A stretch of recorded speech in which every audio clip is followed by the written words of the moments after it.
This is CBC Vancouver News.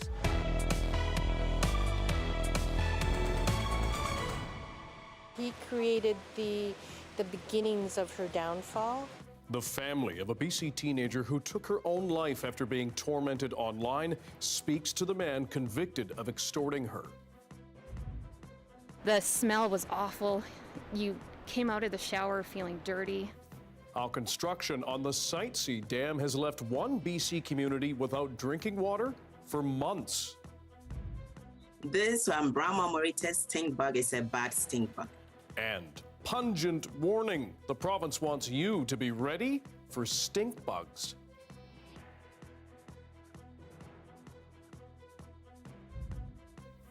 Good evening, I'm Dan Burritt. Thanks for joining us. 10 years after their teenage daughter took her own life, the family of Amanda Todd spoke to her tormentor in court. They delivered victim impact statements today at the beginning of the sentencing hearing for the Dutch man convicted of harassing and extorting the Coquitlam girl. Renee Filipponi has more on an emotional day. Amanda Todd's family arrived at court for the start of the sentencing hearing of Dutch national Aydin Coban, with expectations and hopes for justice. On day one, Crown Counsel went through details about how Coban harassed and extorted Amanda Todd, going back to his first interaction with her when she was just 12 years old. Coban was found guilty in a unanimous jury verdict earlier this year of extortion, harassment, and possession and distribution of child pornography. The Crown says he contacted Todd online and eventually used provocative pictures of her to sextort her into doing acts on webcam and then shared some of those visuals online. Crown lawyers say Coban should serve 12 years for his crimes, calling his online stalking calculated, callous, and with devastating consequences. This weekend marked 10 years since Todd took her life at just 15 years old.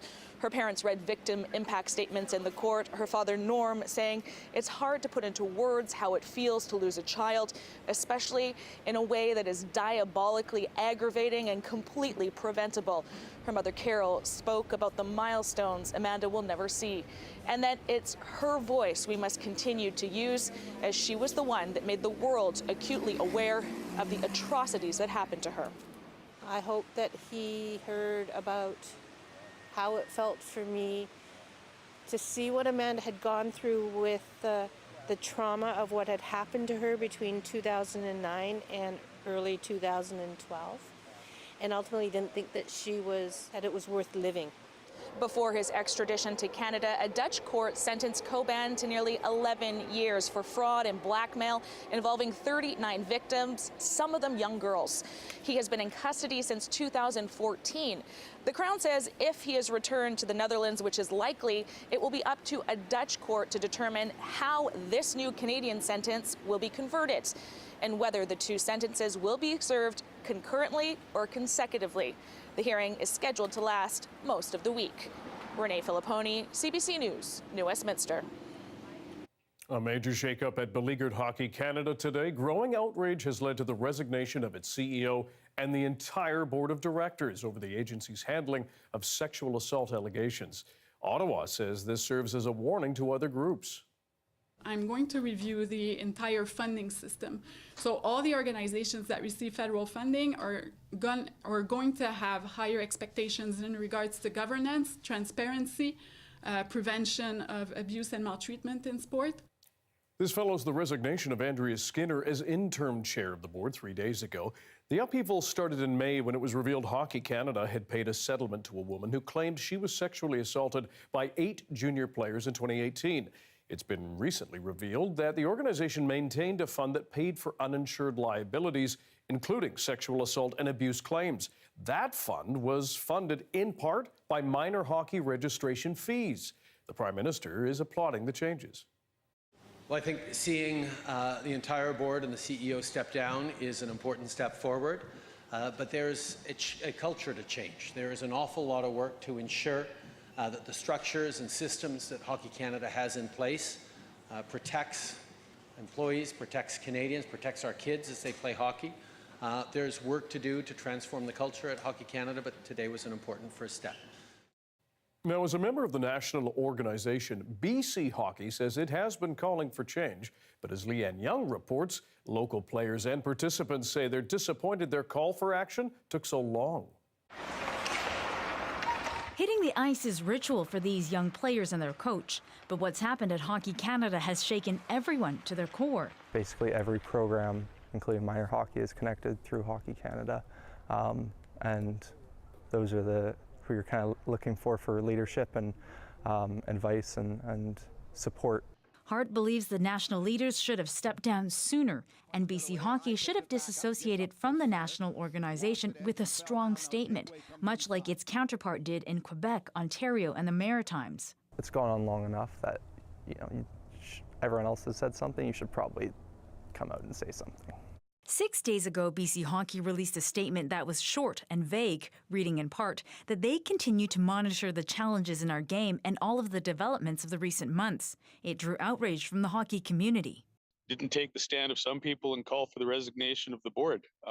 They were going to monitor the situation, and I thought they could have taken a bigger step and made a bigger statement, but they chose not to. Today came an open letter clarifying its position, coming after the resignations at Hockey Canada.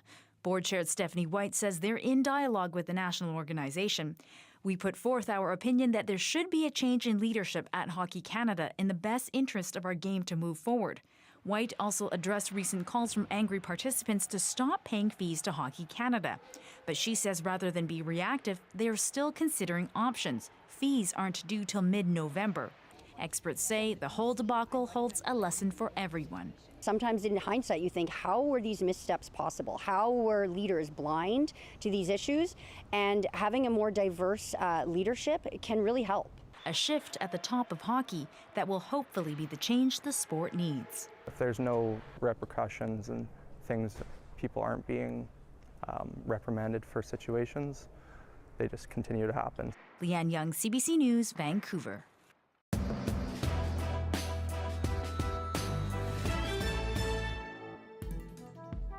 A case involving a controversial Chilliwack School Board trustee is in front of the Supreme Court of Canada. Barry Neufeld is suing the former president of the BC Teachers Federation, Glenn Hansman, for defamation. Hansman said Neufeld tiptoed into hate speech when he publicly criticized provincial plans to teach children about gender identity. Neufeld says that violated his rights to free speech. A lower court originally gave Neufeld's lawsuit the green light, but Hansman successfully petitioned Canada's top court to take the case. Now it will decide whether or not the defamation suit can proceed. Neufeld is running for re-election this Saturday. Here in Vancouver, the Firefighters Union is backing mayoral incumbent Kennedy Stewart. The union is also endorsing council candidates from several parties. All but two are incumbents. Melissa DiGenova is the only councillor seeking re-election who did not get the support of the union. The Firefighters Union has endorsed candidates before. Today's news comes after the Vancouver Police Union broke from a long-standing tradition of neutrality and endorsed mayoral hopeful Ken Sim. Now, municipal elections are this Saturday, and there's been plenty of misinformation. To help us understand why, Arnita Bath spoke earlier tonight with Ginger Gosnell-Myers, an Indigenous Fellow at SFU's WASC Centre for Dialogue, as well as Andy Yan, the Director of SFU's City Program. I mean, we're seeing a lot of misleading claims coming up in politics in general around the world. It's really disappointing to see that come down to Vancouver. I think this is a place where we think that we're a lot better than having to resort to, I think, lies or misleading claims. We've heard some ridiculous things coming out of some of the candidates' mouths over the course of this campaign, Fred Harding talking about how he wants to bring back the NBA. It's not something that he can actually do. Ken Sim, keeps talking about how Kennedy Stewart is going to implement a road tax that was never agreed upon. And even Kennedy Stewart talking about how Ken Sim is going to cut $300 million in services. I think these are things that go above and beyond, what people should be expecting from politicians at this point. It's disappointing to say the least. It also shows that they really don't know their communities if they're having to resort to half-truths or lies. And Andy, I just want to ask you about that quickly as well. Why do you think it's happening more this election? Well, I think that it's perhaps some folks who don't necessarily understand the role of local government, how local government is in certain ways the phytoplankton as opposed to the orca in the role of government in Canada, and for which it certainly has certain strengths, but yet it also is limited. It has its own kind of constraints. And I think that that is one of the kind of big challenges in terms of acknowledging those constraints, but yet also understanding what you can do as a prospective mayor, much less a mayor who's going to have to work with 10 other council members. So I think that it all comes together towards really actually a measure of, do people understand what the job is and really what needs to be done. And on election night this Saturday, join us here on CBC Vancouver for our live special on TV, radio, and online. We'll have in-depth analysis and up-to-the-minute results. And across BC, reporters will bring you the latest news live from candidate headquarters. It all starts at 7 o'clock on Saturday, October 15th. People living in Hudson's Hope have endured some very tough months. Forced from their homes because of wildfires, they return to find no drinking water because the Peace River is being disturbed by Site C dam construction. As Kate Partridge explains, the BC Hydro-funded fix isn't working. Residents in Hudson's Hope remember well the day the water changed. As soon as we switched over to the well system, we were having issues with the smell, the need for superchlorination, just a plethora of issue after issue after issue. But that wasn't the worst of it. Soon, things took a turn. It was brown, coming out brown in a lot of people's homes, especially down in the town. The smell was awful. You came out of the shower feeling dirty. Yeah, it was kind of a nightmare. And then in August, the community was issued a do not consume order, which remains in place. It was the final straw for Caitlin Vince. She helped start the Hudson's Hope Water Recovery Committee. We were formed to help pressure BC Hydro to help fix our water situation in Hudson's Hope. Prior to 2020, Hudson's Hope got its water directly from the Peace River. But that changed when BC Hydro started building a berm. It's to protect the community from erosion that may result from rising water levels once the Site C reservoir starts filling. So now the community uses a well system. They were told by experts, brought in by the district and paid for by BC Hydro, that this would provide clean and abundant water. But that didn't turn out to be the case. The District of Hudson's Hope says they are in conversation with BC Hydro about an alternative to the well system. In the meantime, residents are being provided bottled drinking water. This is what we are doing right now, is strictly a short-term solution to get to potable water. The long-term solution is to look for an alternative source, and we're looking at different options right now. Site C Community Engagement Coordinator Bob Gammer says the utility is open to talking about alternatives, but focusing on getting the water treatment facility back up and running. So we will continue to work to support the District of Hudson's Hope to get the system that is in place now operating properly. For now, residents are told to wait on a new source of clean water that was once so abundant. Kate Partridge, CBC News, Hudson's Hope. An American soul musician is hoping people here in Metro Vancouver can help him find some beloved instruments. Devin Gilfillian says $20,000 worth of gear vanished from his band's trailer outside their West Vancouver Airbnb last night. He says among the pieces stolen is his Fender Jaguar guitar, which he bought while starting out in Tennessee. It was the first guitar that I bought with money that I had made making music. And I went into the spot Eastside Music Supply in East Nashville, and I was so excited to buy a guitar, and it was just that guitar was hanging on the wall. It was like calling my name. Gilfillian has played his guitar, nicknamed Strawberry, at every show this tour. He says they have enough gear to keep touring, but they're asking fans and followers to keep an eye out for their gear. Friends plan to scour pawn shops. They've also filed a police report. Perhaps you've smelled them already, but the province has a pungent warning for you. Watch out for brown marmorated stink bugs. The BC government has declared them a public nuisance. Native to Asia, they're pretty easy to spot. Small, marbled, triangular. They release a foul stench when you crush them. More of the pests are being found as fall rolls in, and the bugs look for a warm place for winter.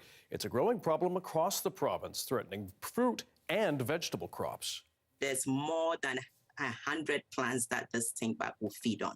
So we're really worried about it, because if it shows up in high numbers, our tree fruit industry, our grape industry, our vegetable industry, all the things that we grow here, these stink bugs can feed on them.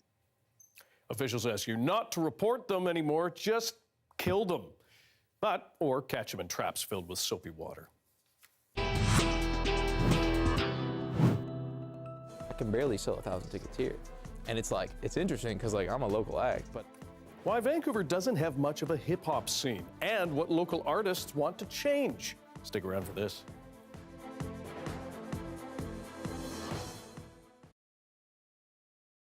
Hello to everyone watching our commercial-free live stream tonight, and to those of you joining us on YouTube from here on out. A new hair trend has hit corporate boardrooms in St. John's, Newfoundland. Some top executives in the energy companies there volunteered to shave their heads, part of a long-running fundraiser for Young Adult Cancer Canada.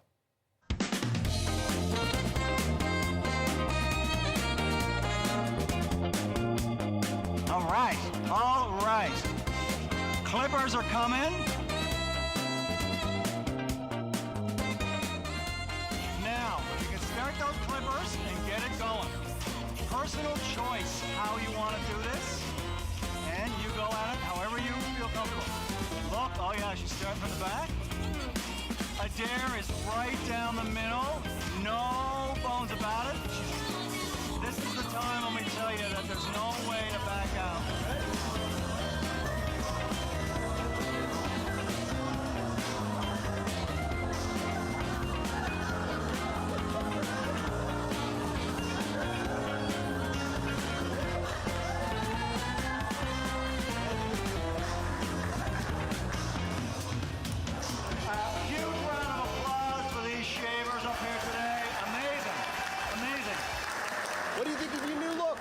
I haven't really looked at it yet, so it's a bit of a mystery up there, to be honest.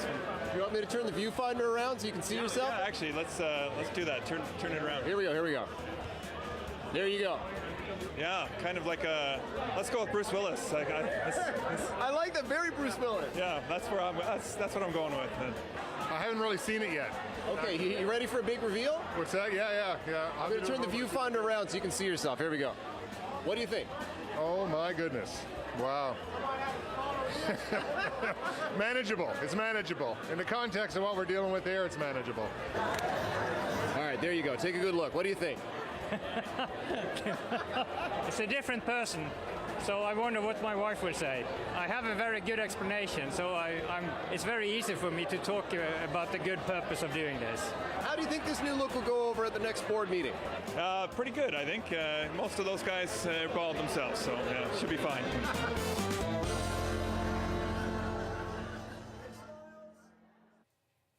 And a quick note to everybody who watches our newscast on live stream, I should say, on various platforms.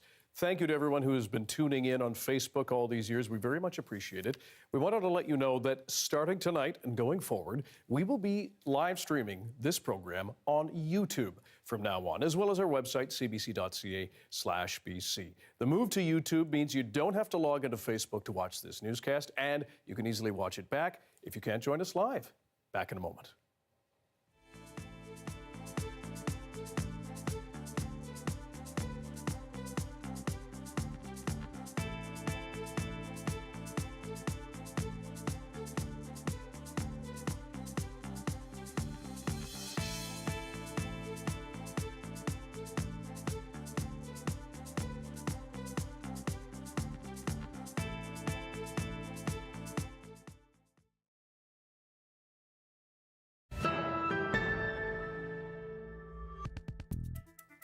When you think of Vancouver's music scene, hip-hop may not spring immediately to mind, but that is changing. Our Maurice Katz sat down with 4 prominent local hip-hop artists to look at the evolving industry.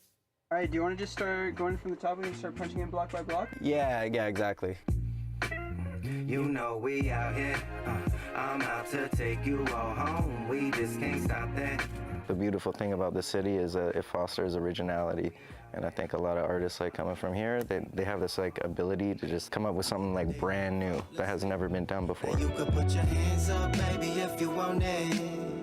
Hard times got you doing all K-pop is one of many Vancouver hip-hop artists hustling to make it in the music industry. For decades, Canadian hip-hop had two poles, Toronto and Vancouver.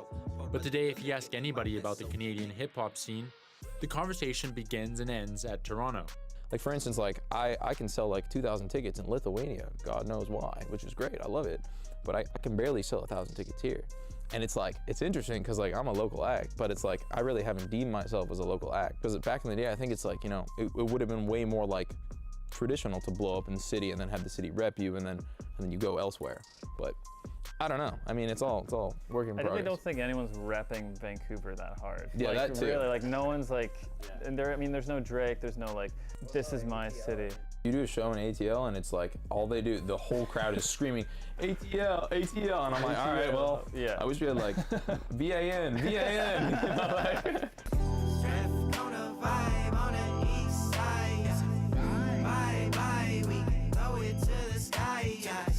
The Canadian hip-hop scene is synonymous with a singular figure, Drake.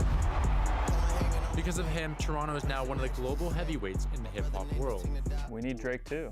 Yeah. Let's make Drake too. Vancouver. Eric, it's your time. You got to be Drake too. Drake too. I don't think you can become Drake by like being like, I'm gonna be Drake. You know what I mean? That's like a lot of pressure to put on a person. You think?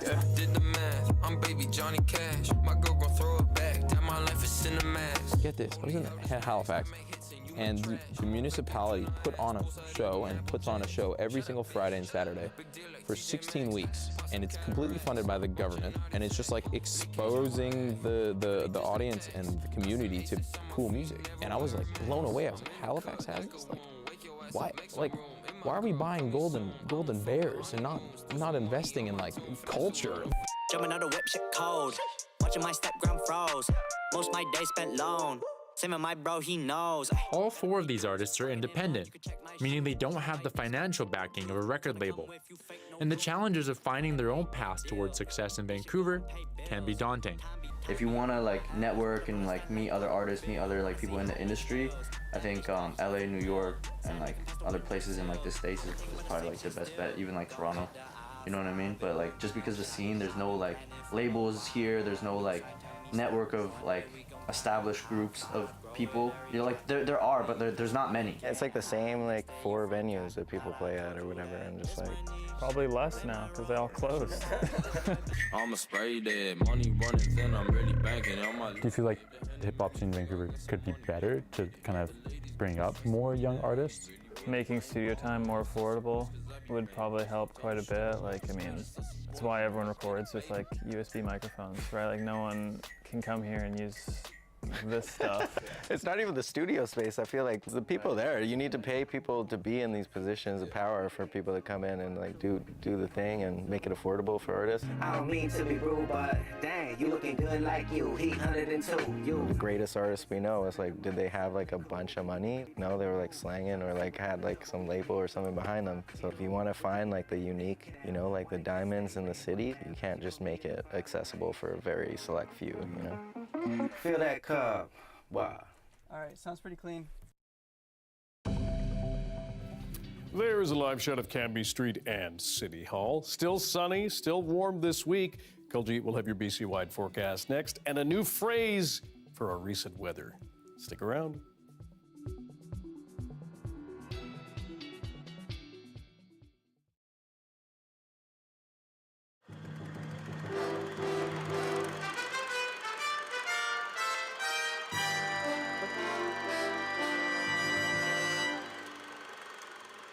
Investors, stock promoters, brokers, they're all saying the same thing about Vancouver's stock exchange these days. They're saying the thrill is gone. 19 straight losses in Vancouver's stock index and a 3-year record that's not much better. Critics say the VSE's colorful reputation may finally be catching up to it. Ian Hannamansing has that story. Everyone who watches stocks on the Vancouver Exchange is used to a roller coaster ride. But these days, the VSE seems headed in only one direction, straight down. This one's more prolonged than other lousy markets that I've seen. This one's lasting a long time. The VSE index is a gauge of how stocks are performing on the market. 3.5 years ago, the index was over the 2,000 mark. During the crash of October '87, it plummeted to about 1,500. But while major markets around the world rebounded, the VSE continued to slump. And today, another in a string of record lows, 587. Some brokers admit these are tough times for people who deal with the VSE. Using the car a little bit less and pinching pennies a little bit more and vacationing closer to home, things like that. Many market watchers say that part of the reason for this slump is that the most important promoter on the VSE is in limbo. Last year, Murray Pezim single-handedly created a small boom on the exchange. Now he faces a possible ban from trading after allegations he broke securities regulations. But longtime critics say the record lows are due to more than the fate of one man. They say it's the result of a rotten reputation, of weak securities rules and poor enforcement. It's a recognition that for years the VSE has been offering the public investor a lousy product and they've just stopped buying. The stock exchange says it's worked very hard to clean up that image, but it may be about to get battered once again. Tomorrow night, an American television network is planning to air what's being described as an expose of shady actions by some promoters on the exchange. It's a telecast that many people here are waiting for anxiously. Ian Hannamansing, CBC News, Vancouver.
Housing, safety, transportation, and climate change. What do the next 4 years look like? Who will win, and what will it mean for you and your family? Tune in to CBC News for in-depth analysis and context. Join me this Saturday as CBC News presents BC Votes, live commercial-free coverage of the municipal election starting at 7 p.m. Until then, get up to speed at cbc.ca/BCVotes. The weather update is brought to you by Direct Buy Furnace, installing the most reliable heating and cooling brand. It's hard to stop a train. Time for our BC-wide weather picture with Kuljeet Kaila. We had one day where it was slightly cool, Kuljeet, and then we're on to something new. We're calling it a new month. It's August-tober. Heard it here first, folks.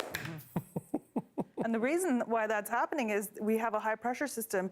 Again, we had a cool off day yesterday. It's back today. It's pushing temperatures above average across BC. Prince George was 15 degrees, should be sitting at about 11, just to give you an idea. Whistler hit 18 degrees as the high. Seasonal temperature for right around now is only about 12.8. We do still have a lot of fire danger zones, the extreme zone in the Peace, but it has decreased a little bit for the Cariboo region and for the South Coast, but still temperatures pretty hot across the province. Kamloops up to 23 degrees, Chilliwack hit 20, 22 in Port Alberni, and for tomorrow, a 40% chance of rain for Dease Lake, and that's about it. Sunshine across the rest of BC with highs up to 21 for Kelowna, and that's going to continue for the rest of the week. What you need to know for Vancouver for this week is our high will hit 25 degrees inland on Thursday. Fog overnight is what we're going to see, so it'll cool down nicely overnight, but we'll still continue to see temperatures in the 20s and lots of sunshine, especially for the weekend. And of course, a big question, when is the rain coming? 40% chance of rain, but not until Tuesday. And we wait yet another week. Yes, we do. Thanks, Kuljeet. You're welcome. And that is your late news for Monday. Thank you for joining us tonight.